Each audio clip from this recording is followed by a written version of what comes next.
আসসালামু আলাইকুম। Crown cement সকালের খবরে আমন্ত্রণ জানাচ্ছি আমি স্মথ মিলি। আসন্ন পবিত্র ঈদ উল ফিতর সামনে রেখে ঢাকা ছাড়তে শুরু করেছেন নগরবাসীরা। রেলপথে ঈদযাত্রার তৃতীয় দিনে সকাল থেকেই কমলাপুর রেল স্টেশনে যাত্রীদের ভিড় দেখা গেছে। ভোগান্তি এড়াতে সড়কপথেও অনেকেই পরিবার নিয়ে আগেভাগেই ঢাকা ছাড়ছেন। ঈদযাত্রার খবর জানাতে কমলাপুর রেল স্টেশন থেকে সরাসরি যুক্ত হচ্ছেন আমাদের সহকর্মী নাহিদ প্রিন্স। নাহিদ, ঈদযাত্রার কি খবর আছে আপনার কাছে? কি বলছেন ঘরমুখো মানুষেরা?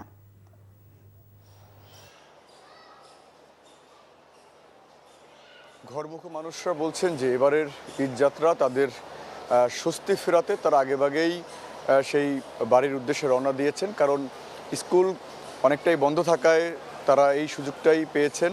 এছাড়া আজকে কমলাপুর রেল স্টেশনে সকাল ভোর 4টার পর থেকেই 10টি ট্রেন সেই বিভিন্ন গন্তব্যে ছেড়ে গেছে। রংপুর, সিলেট, সেই চট্টগ্রাম সব রুটেই চলে গেছে। তো শিডিউল বিপর্যয়ের কোনো ঘটনা ঘটেনি।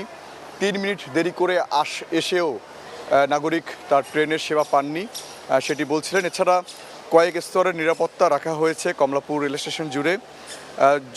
বাইরের যে চিত্র সেটি হলো র্যাবের হেল্প সেন্টার রয়েছে, পুলিশের সেন্টার রয়েছে, গোয়েন্দা বাহিনীর নজরদারি রয়েছে। এছাড়া এই কমলাপুর রেল স্টেশনের এবার 2টি চেকিং, তারা টিকিট চেকিং তারা 2বার করে করছেন। যারা টিটি রয়েছেন তারা বলছেন যে এবছর টিকিট ছাড়া কাউকে প্রবেশ করতে দেওয়া হবে না। কমলাপুর রেল স্টেশনে মানুষের আনাগোনা বেশি রয়েছে, তবে স্বস্তিদায়ক যেটি প্রতিবারই হয় যে উপচে পড়া ভিড়, সেটি কিন্তু নেই। তবে স্বস্তি রয়েছে, তারা নির্বিঘ্নে যেতে পারছেন। তারা বলছেন যে 2 দিন আগে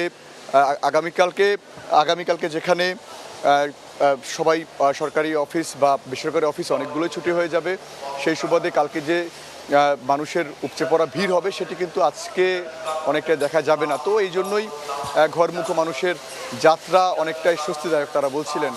তো এই ছিল আমার কাছে কমলাপুর রেল স্টেশন থেকে সবশেষ মিলি। ধন্যবাদ নাহিদ। দর্শক, জানছিলাম ঈদযাত্রার খবর। দখল দূষণে বিলীন হয়েছে দেশের বিভিন্ন স্থানের ছোট বড় খাল।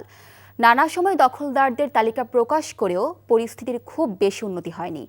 এসবের মধ্যে কাল উত্তরাঞ্চলীয় জেলা দিনাজপুরে খাল খনন কর্মসূচির উদ্বোধন করতে যাচ্ছেন প্রধানমন্ত্রী তারেক রহমান। জেলার কাহারুল থেকে শুরু হয়ে একযোগে সারা দেশের 53টি জেলায় চলবে এই কর্মসূচি, যার মাধ্যমে খালে নাব্যতা ও ঐতিহ্য ফেরানোর চেষ্টা করা হবে। বিস্তারিত ইমরুল কায়েসের ডেস্ক রিপোর্টে। 2023 সালে খুলনা জেলা প্রশাসন, খুলনা সিটি কর্পোরেশন, পানি উন্নয়ন বোর্ড যৌথভাবে খুলনা মহানগরীর পার্শ্ববর্তী 29টি খাল এবং ময়ূরী নদীর অবৈধ দখলদারদের তালিকা প্রকাশ করে। তবে অজানা কারণে সেই অবৈধ দখলদারদের উচ্ছেদ অভিযান আর এগোয়নি, বরং নদী আর খাল খননের নামে কোটি কোটি টাকা আত্মসাতের অভিযোগ ওঠে বিগত সরকারের প্রভাবশালীদের বিরুদ্ধে। কিছু কিছু মানুষের খাস জমি দিছে, যারা অনেকে পাওয়ার উপযোগী, অনেকে পাওয়ার উপযোগী না, নিয়ে তাদের কাগজপত্র করে নিয়ে তারা এখন দখলে আছে। কিছু আপনার ভরাট হয়েছে, কিছু আপনার খাল আছে। খুলনা সিটি কর্পোরেশনের নতুন প্রশাসক নজরুল ইসলাম মঞ্জু বলেন, দখল হওয়া নদী ও খাল উদ্ধার তাদের জন্য বড় চ্যালেঞ্জ। এটি আমাদের জন্য একটা কঠিন চ্যালেঞ্জ, এই খালগুলো উন্মুক্ত করা, দখলমুক্ত করা এবং এর পানিটাকে স্বচ্ছ রাখা।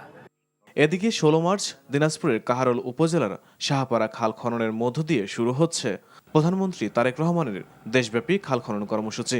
এতে একযোগে দেশের 53 জেলার অস্তিত্ব সংকটে পড়া খাল খনন করা হবে, যার মাধ্যমে শুষ্ক মৌসুমেও পানি সরবরাহ পাবে স্থানীয়রা। পানির সংখ্যাটা একটু বাড়বে, যেমন লিয়ার শর্ট হয়, লিওয়ারটা একটু বাড়বে, ক্ষেত খামারে পানি দেওয়ার সুবিধা হবে। গভীরভাবে খাল হলে ওখান দিয়ে বন্যাটা চলে যেতে পারবে, বাসায় আসতে পারবে না, আমাদের ওই মাছ চাষ করতে পারবো, হাঁস মুরগি পালন করতে পারবো। প্রধানমন্ত্রীর খাল খনন কর্মসূচির উদ্বোধন ঘিরে নেওয়া হয়েছে সব ধরনের প্রস্তুতি।